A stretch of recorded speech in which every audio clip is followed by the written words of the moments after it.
Money isn't just hard to earn, it's even harder to keep.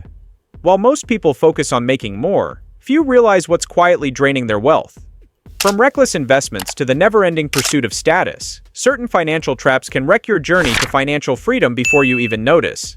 But don't worry, this isn't some doom and gloom lecture. We're breaking down 5 sneaky wealth destroyers and, more importantly, how to dodge them with smart, practical, and even fun strategies. If you want to keep more of your hard-earned cash where it belongs in your pocket, keep watching. Jur 5. The get-rich-quick mentality. We all love a good success story, someone who made millions overnight with a magic investment.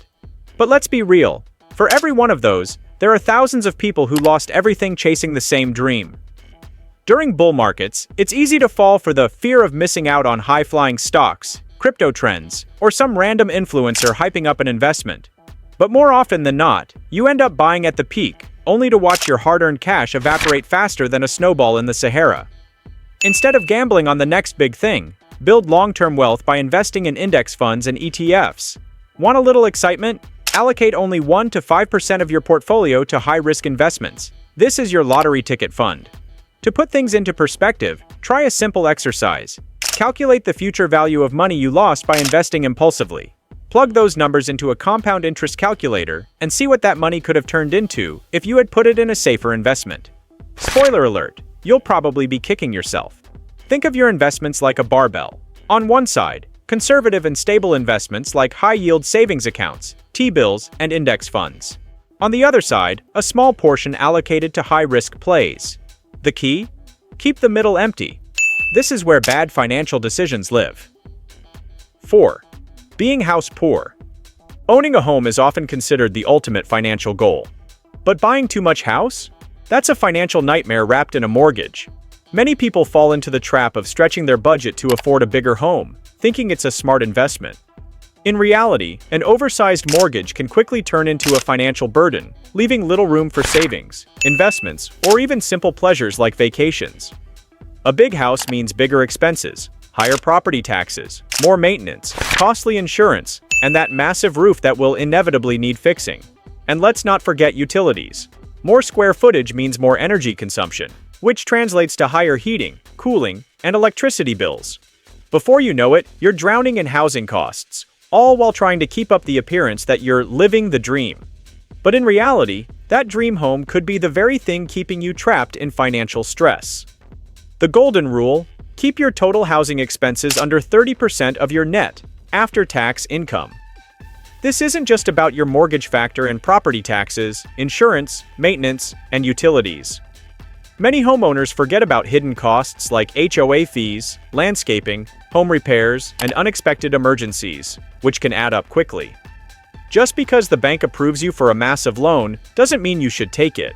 Banks don't care about your financial security. They care about maximizing loan interest payments. If you're thinking, but I need that extra bedroom for my collection of rare sneakers. Pause. Would you rather have financial freedom or a fancy guest room that no one uses? A massive house might impress others, but it won't impress your future self if it means working until you're 70 just to keep up with the payments. The smarter play is to buy a modest home within your means and invest the rest. Instead of pouring every last dollar into an oversized mortgage, imagine putting that extra money into index funds, rental properties, or a retirement fund. Your future self, sipping cocktails on a beach instead of stressing over property taxes, will thank you. In the end, wealth isn't about how big your house is. It's about how much financial freedom you have. 3. The wrong friends and lifestyle creep. They say you're the average of the 5 people you spend the most time with. If your friends are financially reckless, you might be too, whether you realize it or not. It's not just about childhood friends. As we move through life, we make new connections, and some come with hidden costs. Maybe it's the friend who insists on VIP bottle service every weekend, or the coworker who pressures you into treating yourself with luxury cars you can't afford. Then there's social media, the new friend that constantly makes you feel like you're falling behind. Seeing influencers flashing designer bags, exotic vacations, and brand new Teslas can trick you into believing you need those things too. Surround yourself with people who value financial responsibility over flashy spending. A true friend won't care whether you drive a Honda or a Lamborghini. They'll care about you. Also, be conscious of lifestyle creep. Just because you get a raise doesn't mean you need to upgrade everything in your life immediately. It's okay to enjoy your money, just do it wisely. Instead of showing off with material goods, flex with financial security and freedom. Second, divorce. The financial wrecking ball. If you thought your Netflix subscription was expensive, wait until you see the price tag on divorce. The average legal costs alone range between $11,000 and $20,000, but the real cost, splitting everything you've worked for in half. And that's just the beginning. The financial fallout often extends beyond just legal fees and asset division. There's alimony, child support, relocation expenses, and even the emotional toll that can impact future earning potential. Let's look at Jeff Bezos. His ex-wife, Mackenzie Scott, walked away with $38 billion in their divorce. That's $38 billion, an amount so staggering that most people can't even wrap their heads around it. And the kicker? Jeff Bezos is still one of the richest men in the world, so if he couldn't avoid a massive financial hit, what makes the average person think they can? The truth is, divorce can derail financial goals, drain savings, and force people to start over from scratch. Love is great, but financial ruin isn't. While no one walks down the aisle expecting to end up in court, it's smart to protect your assets just in case things don't go as planned.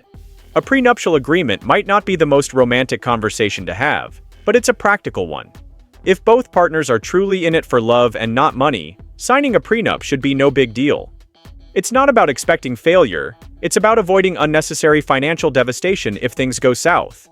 However, even if a prenup feels unromantic, or, as some would say, bad juju, the best protection is choosing the right partner in the first place. Financial compatibility matters a lot. If you and your partner have vastly different money habits, spending philosophies, or financial goals, that could lead to major conflicts down the road.